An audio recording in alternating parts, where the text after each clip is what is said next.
Please note, this video is for educational and entertainment purposes only. These are my thoughts and opinions based on information out in the public domain. Please conduct your own research to form your own opinions. Thank you for watching.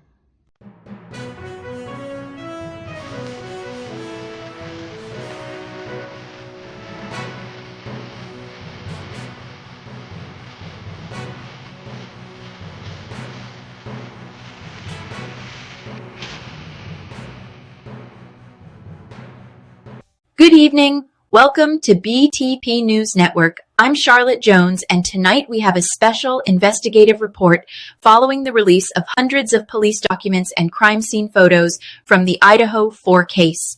I'm going to hand you over now to our correspondent, Jonathan Williams, who is reporting from Moscow. Jonathan, would I be correct in saying that all of this new information is failing to provide the answers we were looking for? In fact, the more we investigate, the more questions we have, right? Thank you, Charlotte. Well, since the release of the photos and documents, we are indeed left with more questions than answers, particularly concerning the two surviving roommates, Dante Bailey and Carlos Hernandez, who remained inside the property while the attacks took place and failed to call 911 for 8 hours. We were initially told by police that Bailey and Hernandez were out separately in the community that night and back at the house by 1 a.m. But when the PCA was released, it stated that Dante Bailey saw Zana and Ethan at the Sigma Chi fraternity house until 1:45 a.m. and said that both of those victims were home by 2 a.m. Now we hear that Bailey and Hernandez told police in interviews that they did not know what time Zana and Ethan came home, and this begs the question. How did Carlos Hernandez know that Zana was laying on the floor in a gray sweatshirt? Because Dante Bailey sent Carlos Hernandez a text during the attacks that Zana was wearing all black that night. It is clear from the crime scene photos that Zana's sweatshirt was very discolored from her injuries. So how could Hernandez have seen the color of Zana's sweatshirt from that distance in the hallway if he did not know when Zana got home? Hernandez said he was sleeping before the attacks took place, but we see in the photos that a black outdoor jacket and book bag are laying on top of Hernandez's bed, which makes us question whether he was ever actually trying to get to sleep in there. Could this jacket and bag indicate that Hernandez was about to leave the property, just as Bailey called him?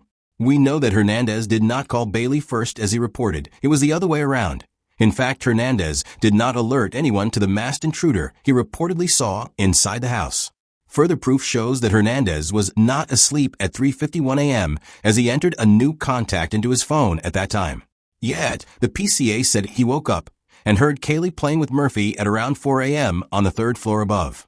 Another discrepancy in the story here, because Hernandez said in interviews with police that Kaylee was with Murphy on the second floor. Kaylee then told somebody she was going to bed, went upstairs, then ran back down and screamed that there was someone there. Hernandez also said he heard crying, and a voice say, "It's okay, I'm going to help you." Yet, he did not alert anyone else in the house. Hernandez then ran down to Bailey's room, where both stayed for 8 hours before calling 911. When asked what they talked about in that room, neither of the roommates could remember. Texts show us that Bailey and Hernandez were confused and freaking out, yet neither of these roommates did anything about it until 8 hours later. The excuse was that nothing bad ever happens in Moscow, which was repeated several times by Hernandez to police after the events. Hernandez also claims he was drunk that night, which led to him not remembering much in police interviews. However, a witness told police that Hernandez was not drunk.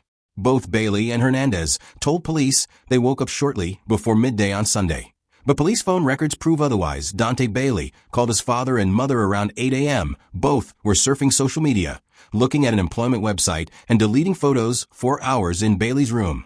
Friends were then called over shortly before midday. Hernandez said that they thought it was strange because the house was so quiet and normally they could hear everything that went on in that house. It is hard to understand, then, how neither Hernandez nor Bailey heard the massacre of 4 people inside those thin walls. Zana fought for her life, and we have to ask, how was that fight done quietly? We have further major discrepancies on the 911 call. The friend who discovered Zana and Ethan said he told friends to get out and to call 911. However, on that 911 call we hear him shouting for them to get out of the property, plus nobody seemed to know if Zana was unconscious or not. Zana's bedroom scene was horrific, so it is still a big mystery to us how anyone could think Zana had just passed out. The friend Johnson re-entered the house with cops to show them to Zana's bedroom and spent his time telling police about the knife he took from the kitchen. He lingered for quite some time inside the house until responders ushered him outside. Just one footprint was mentioned in the PCA, but we assumed we would see more when the photos were released. I can reveal now that there are no further bloody footprints outside the victims' rooms. There is no blood trail on the floor anywhere else inside or outside the house, which surely can't be possible after seeing the fight that took place in the second-floor bedroom. What's even stranger is that the one latent print discovered with a Mito Black is actually right on the threshold of Hernandez's room. So, if this is Kohberger's, he would have had to have brushed right past Hernandez to the point of touching as he walked toward the slider. A Mito Black has clearly been used inside Hernandez's bedroom, and one small area in particular appears to be much darker. It is also a puzzle from the crime scene photos how Hernandez saw the intruder's face from his bedroom doorway. He would have to have stepped outside his doorway and looked to his right for this to happen. And if that was the case, why was Hernandez not attacked? Hernandez told police that they may struggle to find DNA from the killer because the week prior to the homicides, they had deep cleaned the property for Parents' Weekend. Surely this would mean that new DNA evidence would be easier to locate? We find this a strange comment to make. Pictures on Hernandez's bedroom wall are certainly interesting, too, as noted by the defense. Yet despite all of these red flags, not once were these roommates ever treated as possible suspects. In fact, they were cleared very quickly. Not only that, all of those at the crime scene before police arrived that day were housed together in a hotel before police interviews commenced. Can this be the correct protocol in situations as severe as this? Kohberger took a very hurried plea deal, yet the prosecution stated afterwards that they had nothing connecting Kohberger to that house or any of the victims. And they chose not to put any conditions in place for that deal, which would have given us, and more importantly, the families, answers to why and how these homicides took place. Now we are strongly questioning whether more than one perpetrator entered that house, not only because of the logistics and the time it would take for such attacks, but also due to the amount and types of injuries that were inflicted onto each of the victims. Would Kohberger really have chosen that house at random with all those cars out front? Would he really have known how to get in there? How would he know where the bedrooms were? Could he really have fought 4 victims single-handedly with multiple weapons? Would he really have driven past cameras? And why take his phone in the first place?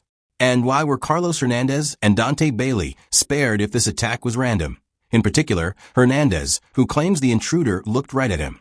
Dante Bailey did not appear at court for the plea deal sentencing and impact statements. Yet Carlos Hernandez did, and what followed raised a few eyebrows, that's for sure. A GoFundMe was set up rapidly after the hearing for Hernandez for his healing journey.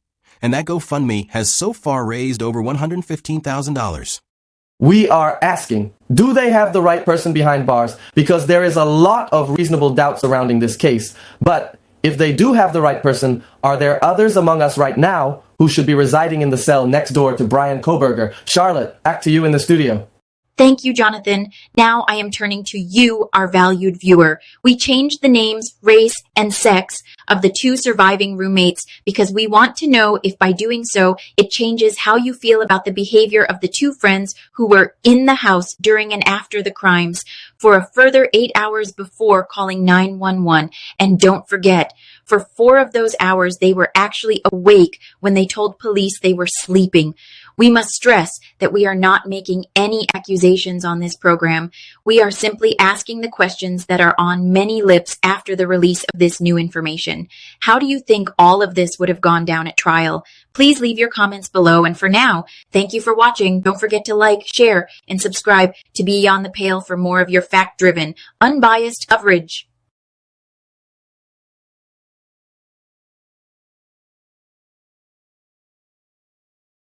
But if I lay down and I play dead and I stay dead, maybe you'll get sick of being the monster out of my head, under my bed. Think you're something out of my nightmares, standing right there. But if I lay down and I play dead and I stay dead, then will you get bored of killing me? Silhouettes of you are like a taunt. Never really know just what you want.